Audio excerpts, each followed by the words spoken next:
شوف رضوان لو سمحت، لان شوف انا ما نامنش باللي هذا الكاف راح يتغير شيء، ما صوف ولا كاينه قوه الهيه، باسكو انا ما نامنش بها كيما القوه الالهيه اللي كانت في لافينال. يعطيك الصحه، فوالا هكذاك، بارك الله فيك. انا ما نامنش بالتحالفات وكذا كيما نقول هنا في اسمه في العنوان تاعك تو سا، باسكو السينيغال داروا بار لو بي تاع لو مينيستر لا جي دي سبور، داروا اون لا دو ريميرسيمون تو سا. انا نشوف هذه ولكن اللي حدث في المباراه ما سي با الا تبدا ريميرسيمون، لما انت تنسحب وتروح لي فيستير ثم تعود داروا ضربه اكثر من وثيقه. ما مناش وزير الشباب والرياضه باش يدير الا تاع لا كاين سياسه، ولكن قبل لا فينال داروا كومونيكي تنديد. يعطيك الصحه.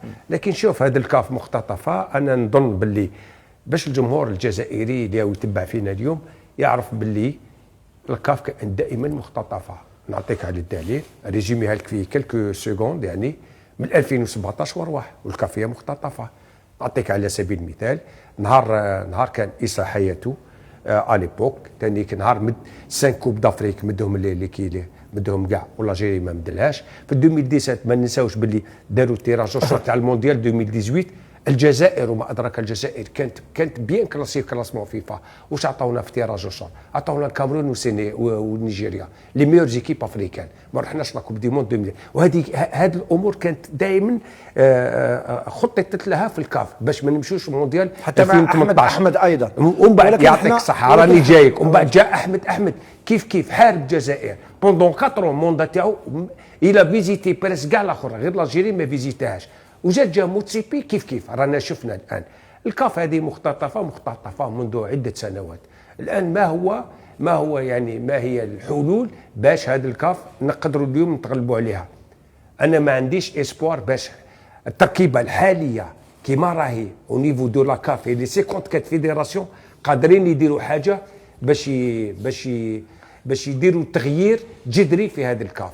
اني قلت لك انا ما نامش بها سوف لكن عداله الهيه، لان كما رانا نشوفوا خاصه يعني نبقاو امام الامر الواقع. لا مازال ما كملتش قال ماشي نبقاو، مازال ما قلتش بالك راني معاك، مازال ما كملتش الفكره. يعني نبقاو ننتظروا العداله الالهيه والا فلا يمكن ان نتحرك. هذه لا لازم باش يكون تحرك لازم يكون تكتلات كبيره وقويه من كل الاتحاديات في افريقيا. باسكو لاني نقول لك ثلاثه كما تقول لي هكذا السنغال ولا نيجيريا ولا ما يكفوش. غدوه عندك الكوزافا، عندك لوناف، لوناف زادوا لصقوا لها موريتانيا، زادوا لوناف لصقوا موريتانيا لاسباب اخرى. لكن نعطيك انا معلومه. العقوبه التي قيل انها ستصدر على المنتخب السنغالي لحد الان لم تصدر اي عقوبه. حتى واللاعبين انسحبوا وعاودوا رجعوا. لماذا؟ انا نتبع في وسائل الاعلام اجنبيه، الجميع يقول لك بانه السنغال معاقبه السنغال قد تكون اكبر غلطه للكاف، وهذا بإيعاز من الفيفا هي اللي تقول لهم تريثوا حتى تكون عقوبات ما تكونش عقوبات قويه، لأن المنتخب السنغالي بطل افريقيا حاليا واحد المنتخبات احد الاتحاديات القويه في افريقيا، ليس منتخب او اتحاديه جزر القمر او اتحاديه موريتانيا او اتحاديه. هذا واش كيف تقول انت حتى ويكونوا 4. انا نتحدث لك على منتخبات قويه واتحادات الجزائر، مصر بالهيمنه تاعها، نيجيريا، السنغال، وايضا ما تكلمتلكش على تنظيم اتحادات قويه كبيره، وبالتالي هذه الاتحادات ممكن هي تجيب معاها اتحادات اخرى.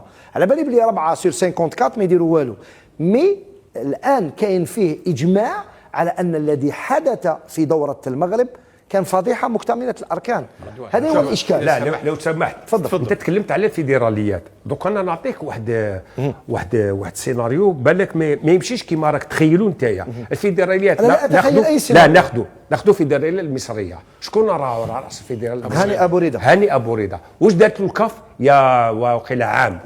واش دارت الكاف؟ غيرت القوانين باش خلاته يمشي في الانتخابات ويمشي الفيفا، لانه يحوس على مصالحه الشخصيه. بارك الله فيك. اليوم انا ما نقدرش نقول باللي اليوم هاني ابو رضا يمشي ضد المكتب الحالي للكاف. ما قلتش هاني ابو رضا. لا فيدراليه مصريه. لا راك تهضر مانيش نهضر على الفيدراليه. واش هضرت هنايا؟ ما كملتش، خليني روح فازي روح. يقول لك انا اتحادات الفيدراليات ما تعرفش رشيد. لا معليه رانا في نقاش. رانا في نقاش. انا نهضر لك على الدول لما يكونوا دول قويه وتدخل السياسه في الرياضه، يكون فيه تحالفات.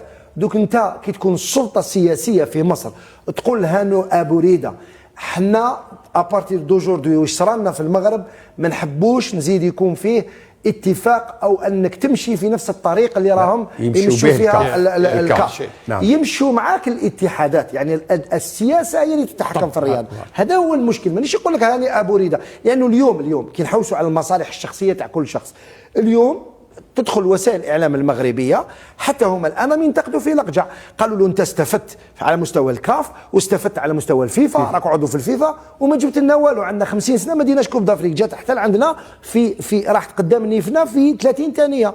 قالوا له انت ما قدمت لنا حتى شيء، عاونتنا بالتحكيم، درت كل شيء، ما ديناش كوب دافريك.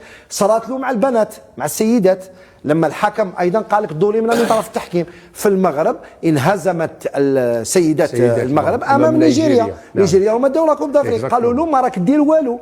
وهنا قالوا له راك تستعمل الا في الامور الشخصيه انت باش تطلع. بيان يقول لك هاني ابو ريده سي لا ميم شوز ممكن.